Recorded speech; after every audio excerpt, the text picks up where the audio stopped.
So hello everyone, again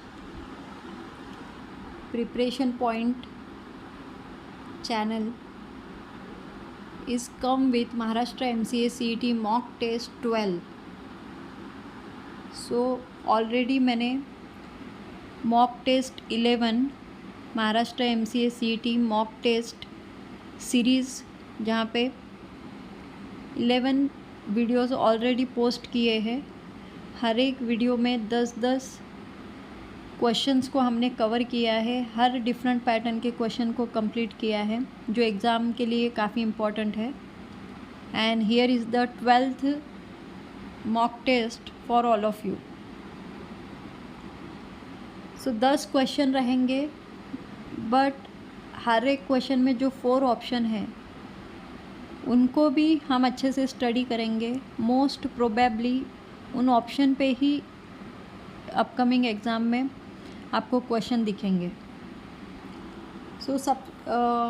बहुत subscriber की demand थी कि मैम कंप्यूटर साइंस के कंसेप्ट को रिवीजन लो, तो here I come with the Maharashtra MCA CET mock test 12.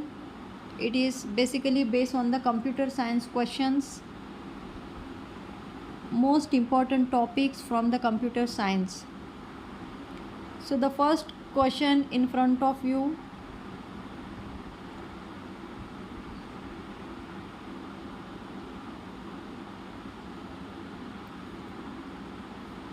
which protocol is used to send emails? So email को send करने के लिए कौन सा प्रोटोकॉल हम यूज़ करते हैं? And 4 option is given FTP, SMTP, HTTP और POP3. तो FTP is a file transfer protocol जो फाइल ट्रांसफ़र करने के लिए यूज़ करते हैं। SMTP is the simple mail transfer protocol. HTTP is a hyper text transfer protocol and POP is the post office protocol 3.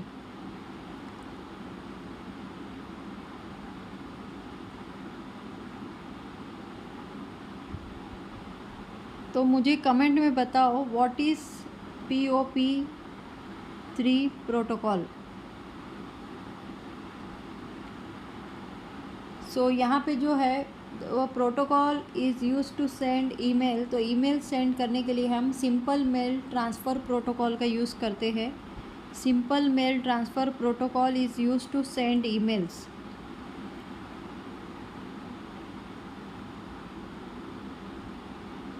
और POP3 और IMAP are use for receiving the mail.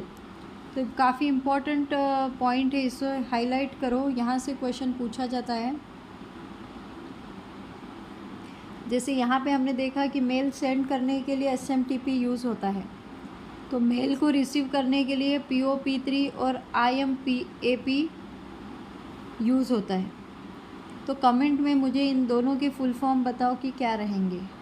If you want then comment में इन सारे के full form लिख के बताओ, so that यहाँ पे आपका इस एक क्वेश्चन का रिवीजन होगा, बट इस पे कोई भी क्वेश्चन आता है तो आपका एग्ज़ाम में रॉन्ग नहीं होगा. Okay,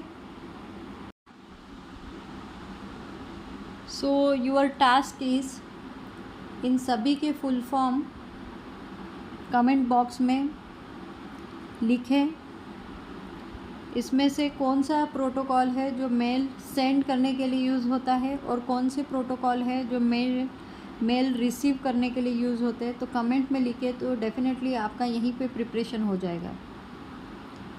so POP3 is the post office protocol, version 3 है.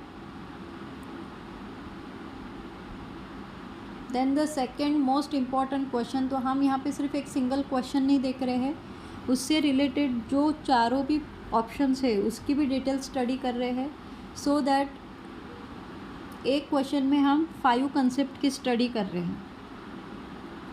तो next question, which of the following is not a characteristic of object oriented programming. तो ऑब्जेक्ट ओरिएंटेड प्रोग्रामिंग OOPS के जो कंसेप्ट होते हैं इनमें से कौन सी कैरेक्टरिस्टिक्स नहीं है. सो इनकैप्सुलेशन आपको पता है कि OOPS का कंसेप्ट है. इनकैप्सुलेशन, जैसे एक कैप्सूल होती है तो उसी तरह इनकैप्सुलेशन क्या होता है कि जहाँ पे वेरिएबल भी आप डिक्लेयर करते हो और फंक्शन भी रहता है, इनका जब कॉम्बिनेशन रहता है तो हम उस कंसेप्ट को कहते हैं इनकैप्सुलेशन, जैसे कैप्सूल के जैसे वर्क करता है। पॉलीमॉर्फिज्म, पॉली मतलब many, the second concept is polymorphism. तो polymorphism is also characteristics of OOPs के कंसेप्ट में ही हमने सीखा था व्हाट इज़ पॉलीमॉर्फिज्म। पॉली मतलब होता है मैनी, किसी वर्ड के मैनी ऑप्शन होते हैं या मैनी मीनिंग निकलते तो उसे हम कहते हैं polymorphism. Then the third point that is inheritance. OOPs आपने पढ़ा होगा तो इनकैप्सुलेशन, पॉलीमॉर्फिज्म और इनहेरिटेंस भी ऊप्स का कैरेक्टरिस्टिक है। इनहेरिटेंट मतलब दो क्लास है तो एक क्लास की प्रॉपर्टीज़ को दूसरे क्लास में हम इनहेरिट करते हैं easily by using inheritance concept. Types of inheritance भी होते हैं। तो which is not the characteristics पूछा गया है, तो structured programming is not the characteristics of object oriented programming. तो अगर आपको आंसर आ रहे हैं तो वीडियो को पॉज करके try to give answer by yourself. Structured programming. Structured programming is a programming paradigm different from the OOPS. OOPS, object-oriented programming, focuses on the encapsulation, inheritance and the polymorphism concept. तो जो भी point, जो भी shortcut या जो भी hint मैं बता रही हूँ, जैसे इनकैप्सुलेशन क्या होता है, इनहेरिटेंस और पॉलीमॉर्फिज्म, आप अगर उतना भी ध्यान रखोगे तो इजीली आप कीवर्ड को पकड़कर एग्ज़ाम में राइट आंसर को राइट क्लिक करके आओगे, चूज़ करके आओगे। देन द थर्ड क्वेश्चन काफ़ी इम्पोर्टेंट क्वेश्चन है। What is the worst case time complexity of linear search. तो डेटा स्ट्रक्चर का क्वेश्चन है।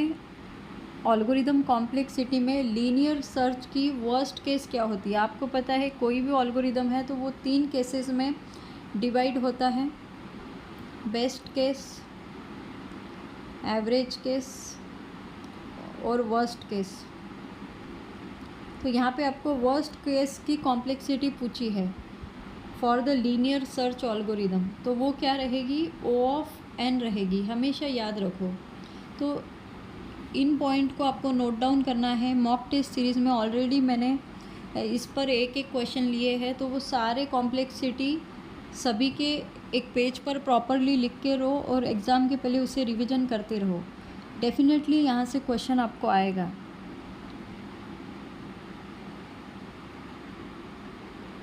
In the worst case, linear search may have to examine every element in the array, hence the time complexity is O(n) रहेगा। Mock test fourth question, देखो कुछ question ऐसे होते हैं कि आपको रीड करके ऑप्शन भी नहीं देखना पड़ता है। You can implement which of the following data structure is use for implementing the recursion. तो रिकर्शन कंसेप्ट के लिए हम कौन सा डेटा स्ट्रक्चर यूज़ करते हैं, तो क्यू का यूज़ नहीं होता है, डेफिनेटली स्टैक रहेगा। Answer is stack, not a Q. तो जहाँ भी स्टैक ये कीवर्ड आता है तो उसके साथ ही हम रिकर्शन कीवर्ड यूज़ होता है। तो जब भी स्टैक रिलेटेड क्वेश्चन है तो उसका आंसर रहेगा रिकर्शन इज़ अ कीवर्ड। तो data structure is use for implementing recursion. तो रिकर्शन को इम्प्लीमेंट करने के लिए हम स्टैक डेटा स्ट्रक्चर ही यूज़ करते हैं। तो ऑप्शन भी आपको देखने की ज़रूरत नहीं है, you can easily.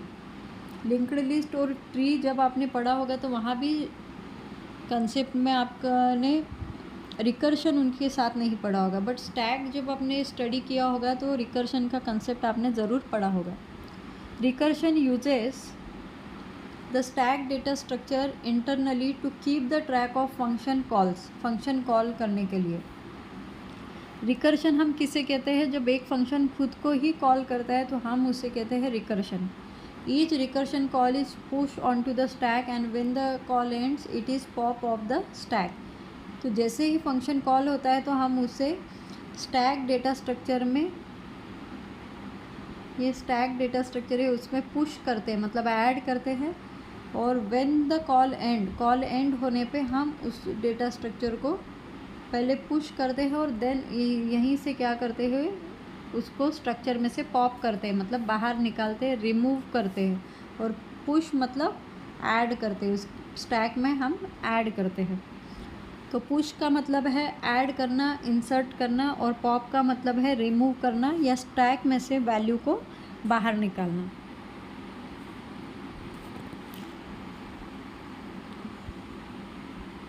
Then the next question, what is the output of following code. आपको कोड दिया है और आपको पूछा है कि आउटपुट क्या रहेगा। तो इंट a = 5 एक इंटीजर वेरिएबल है, a नाम का वेरिएबल है, इंटीजर डेटा टाइप है और उसमें 5 ये वैल्यू हमने स्टोर की है। प्रिंट या %d कॉमा a+++++a दिया है। तो ये जब a++ होता है तो a के बाद 2 बार प्लस है तो ये क्या है, पोस्ट इंक्रीमेंट है। +++a है तो पहले अगर ऑपरेटर है तो ये है प्री इंक्रीमेंट और ये है पोस्ट इंक्रीमेंट। बस इतना आपको ही कोड दिया हुआ है 2 लाइन का। तो आपको पूछा गया है कि आउटपुट क्या आएगा, 12 आएगा, 11 आएगा, 10 आएगा, अनडिफाइंड बिहेवियर। तो ये क्या आएगा, answer is a undefined behaviour आएगा। कैसे आएगा,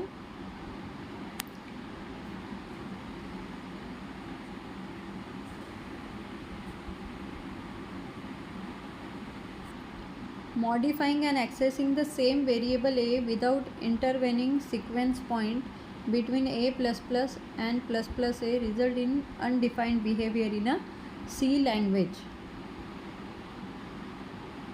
सेम वेरिएबल को मॉडिफाई और एक्सेस करना है विदाउट इंटरवेनिंग सीक्वेंस पॉइंट, तो आंसर हमेशा क्या आएगा, अनडिफाइंड बिहेवियर आएगा।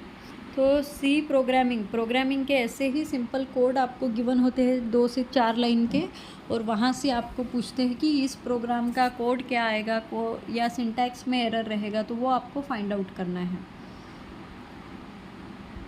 Then the next question very important, इसके प्रीवियस में भी हमने देखा था, normal form is a data structure, DBMS में काफ़ी इंपॉर्टेंट पॉइंट है। 6th क्वेश्चन उसी पे है, विच normal form is based on multi value dependencies. तो वीडियो को पॉज करो और मुझे जल्दी से रिवीजन करके बताओ कि फर्स्ट नॉर्मल फॉर्म कब रहता है, सेकेंड नॉर्मल फॉर्म का रूल क्या है, एंड ये 4th और 5th हम यहाँ देखेंगे, थर्ड नॉर्मल फॉर्म। तो कल मैंने ऑलरेडी आपको बताया कि first normal form atomic value के से कीवर्ड है, उसका ट्रिक है। Second normal form fully functional dependency, third normal form transitive property, fourth normal form is for multi value dependency and the 5th normal form.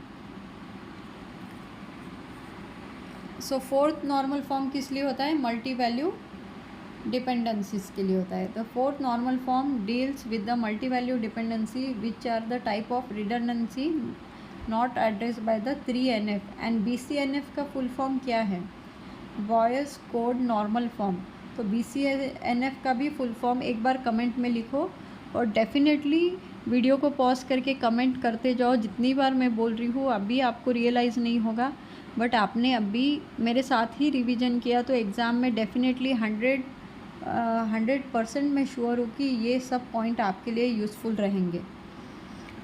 तो BCNF का भी full form बताना है और इन सारे की मुझे मीनिंग आपको कमेंट बॉक्स में लिखना है। और आज आपको पता चला कि जो 4th नॉर्मल फॉर्म है वो मल्टी वैल्यू डिपेंडेंसी के लिए यूज़ होता है। Then the 7th question, which of the following is a non linear data structure. तो प्रीवियस डेटा स्ट्रक्चर का एक फुल वीडियो रिवीजन वीडियो मैंने ऐड किया है, प्लेलिस्ट में है, आप जाके गो थ्रू करें, डिस्क्रिप्शन में लिंक प्रोवाइड कर दूँगी। अगर अभी तक आपने नहीं वॉच किए, वहाँ पे हमने ये सारे लीनियर डेटा स्ट्रक्चर क्या होता है, नॉन लीनियर कौन से हैं, उनको डिटेल में देखा है। तो एरे है, स्टैक है, क्यू डेटा स्ट्रक्चर है और ट्री डेटा स्ट्रक्चर है। तो एरे स्टैटिक टाइप का लीनियर डेटा स्ट्रक्चर है, स्टैक भी डायनामिक लीनियर है, क्यू डायनामिक लीनियर है, बट ट्री डेटा स्ट्रक्चर क्या है? ट्री ग्राफ और हैश टेबल क्या है? Tree graph and hash table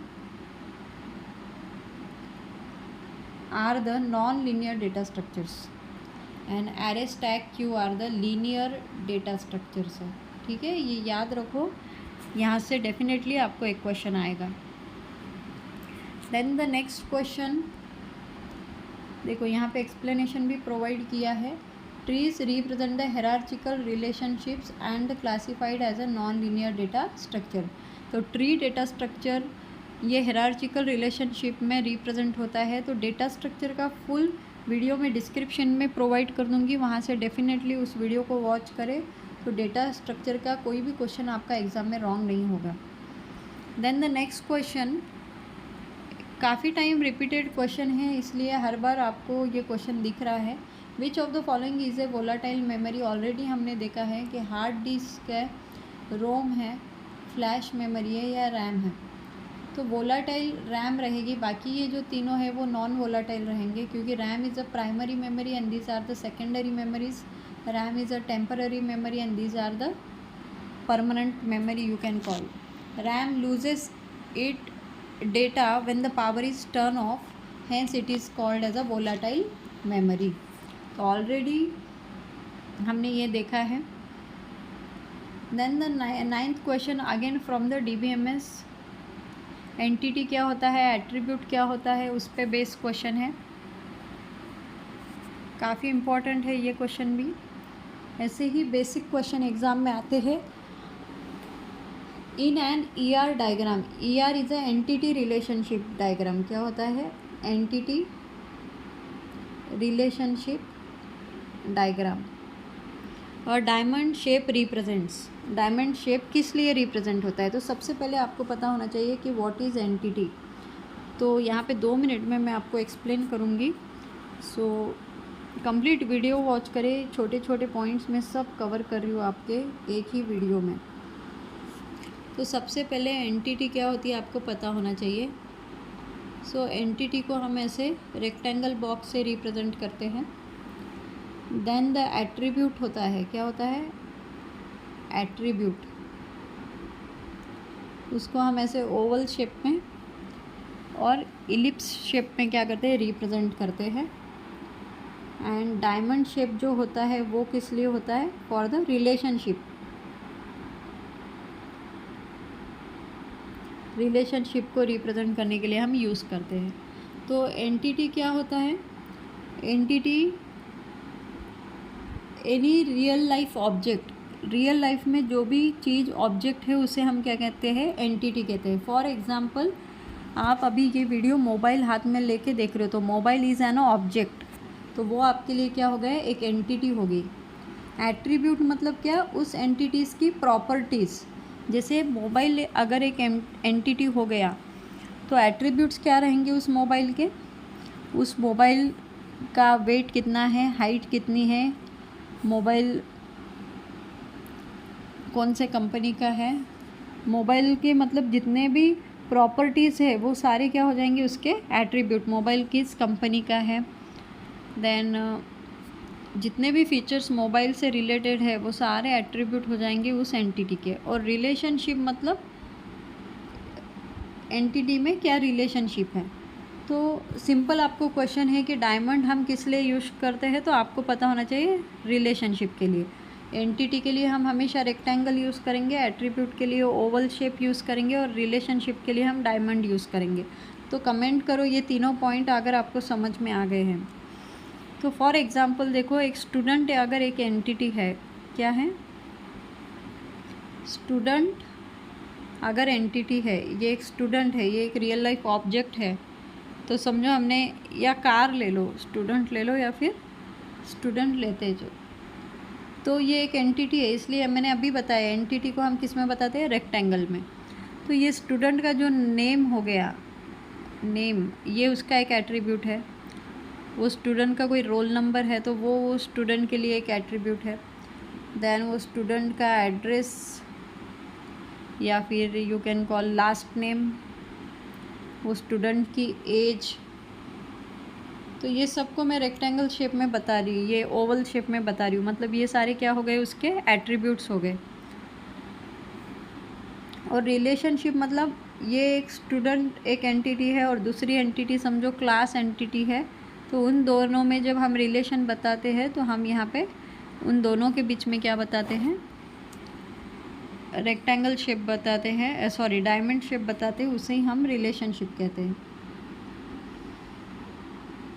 In an entity relationship diagram, the diamond represent the relationship between the two entities. ठीक है। Then the next but today's last question, what does the following regular expression denote? Regular expression compiler designing का question है आपको। Regular expression कैसे हम denote करते हैं, बताते हैं। आपके पास ए बी सी और ये क्वेश्चन है, all strings that start with a followed by any number of b's और c's, all string ending with a, all string with only a's, all string with only b और c. तो ये जो हमने अभी बताया ए ब्रैकेट में B C और इसका ये स्टार, तो उसको हम हमेशा कैसे रीड करेंगे, all string that start with ये, ऐसे सारे स्ट्रिंग जो ए से स्टार्ट होते हैं followed by any number of b's और सीज। मतलब स्ट्रिंग कैसे रहेंगे, देखो कैन यू बता सकते हो कि वो स्ट्रिंग कैसे रहेंगे, कमेंट में क्या बोल रहा है। ऑल स्ट्रिंग्स स्टार्ट विथ ए से स्टार्ट होते हैं followed by any number of बीज, मतलब ये स्ट्रिंग चल सकते हैं एनी नंबर ऑफ बी और एनी नंबर ऑफ सी। तो ये जो स्ट्रिंग तैयार हो रहे हैं तो उस इसके वैसे स्ट्रिंग तैयार हो गया और ये उसका प्रॉपर आंसर रहेगा। तो मतलब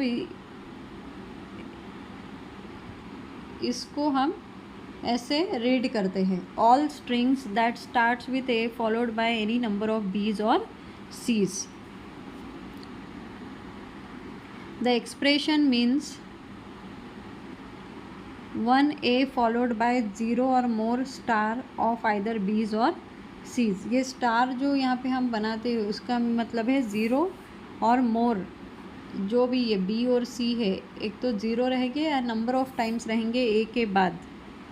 तो वैसे ही हमने अभी यहाँ पे स्ट्रिंग बना के देखा, A B B A B A triple B, जितना भी बार ए सी सी ए ट्रिपल सी, तो ये सारे स्ट्रिंग जनरेट होंगे।